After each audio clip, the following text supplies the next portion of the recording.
जुई शहानी अवां सभिनी जो स्वागत कयां थी। अचो त सिंधी ज़ाइके जो मज़ो वठो। छाया जी अवां जो स्वागत है। शुक्रिया। अॼु तव्हां असांखे छा सेखारण वारा आहियो? अॼु मां तव्हांखे सूरन जो कीमो थी सेखारियां। कीमो त हिकिड़ो उहो बि थींदो आहे जेको मांस मच्छी उहो न, सूरन जो कीमो खाई ॾिसो। अच्छा, असां मतलब वेज सूरन जो कीमो सिखंदासीं। जी बिल्कुलु। जंहिंखे हू न खाइणो हुजे त हीअ त खाई सघे, टेस्ट वठंदा न। इन जे लाइ त पहिरियों त सूरन, बसर, टमाटो, लूण, धाणा, ॻाढ़ा मिर्च, गरम मसालो मथां विझण लाइ, साओ मिर्च ऐं सावा धाणा।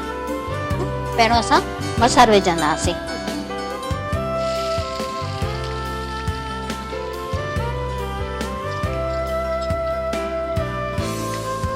बसर ॻाढ़ो थियणु घुरिजे।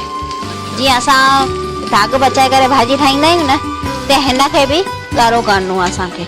ऐं थोरो ॻाढ़ो थी वञे पोइ हिन सूरन खे कद्दूकस करे उहो विझंदासीं।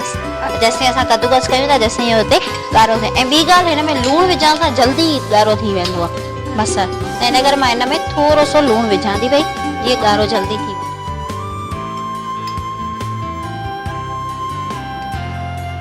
सूरन खे बाफ़े करे मां तयारु करे रखियो आहे। छिले बाफ़े हिनखे 4-5 सीटियूं वॼाइबी बाफ़ण में। बाफ़े करे पोइ हिनखे कद्दूकस कबो।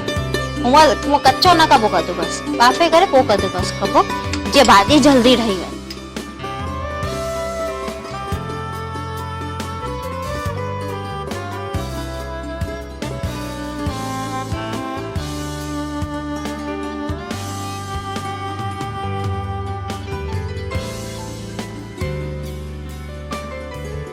हाणे असांजो बसर ॾिसो ॻाढ़ो थी वियो आहे। हिन में असां सूरन मिक्स कंदासीं।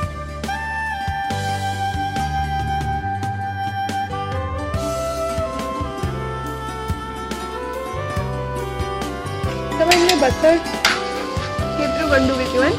बसर हिन में मां 2 विधियूं आहिनि ऐं सूरन विधो आहे पा। हिन सां छा सूरन जो वधीक हुजणु घुरिजे त टेस्ट कीमे जी वधीक ईंदी। त सॼो बसर बसर लॻंदो, इन जे करे हिन में बसर घटि हुजे ऐं सूरन वधीक हुजे। हिन में असां हाणे टमाटा मिक्स कंदासीं। टमाटा घणो? टमाटा 3 टमाटा, साओ मिर्च 2 सावा मिर्च,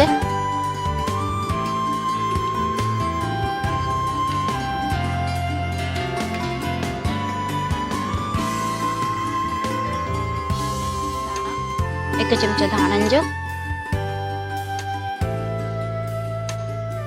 अधु चमचो, अध खां घटि, छो सावा मिर्च असां विधासीं न त हिन करे ॻाढ़ो मिर्च घटि, ऐं गरम मसाला पोइ मथां विझंदासीं ऐं सावा धाणा। हिन सभिनी खे मिक्स करे हिनखे भुञिबो जीअं सॼो मेल खाइजी वञे। ईअं करे भुञ बसि। हिनखे हाणे 2 मिंट असां सिजाइण लाइ रखी छॾंदासीं। जेकी टमाटे जी रस सूरन मां जेको पाणी निकिरंदो उहो सॼो पाणी उनखे ठाहींदो वेंदो। हिन में ॿियो पाणी मिक्स करण जी ज़रूरत कोन्हे। हिनखे बसि 2 मिंट असां ढक ॾेई रखंदासीं ठाहिण जे लाइ। हाणे ॾिसूं असांजो कीमो तयारु थी वियो आहे। अरे वाह, तेल ते बि अची वियो आहे। ॾिसो तयारु थी वियो आहे। हिनखे बसि असां हाणे कढंदासीं बाउल में।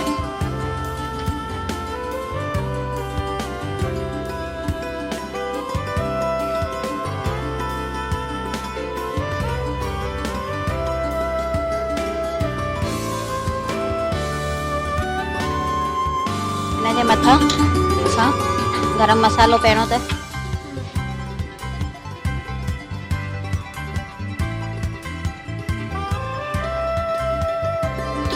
सावा धाणा। सावन धाणे खां सवाइ त ख़बर तो का भाॼी वणंदी ई कोन्हे जंहिं असांजे घरु त सावा धाणा त पहिरियों हुअणु ज़रूरी आहे।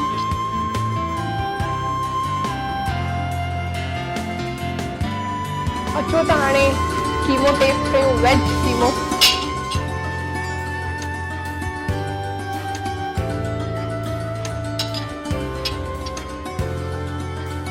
वाह, छा त कीमो ठहियो आहे। ॾाढो टेस्टी आहे, जाम सुठो आहे।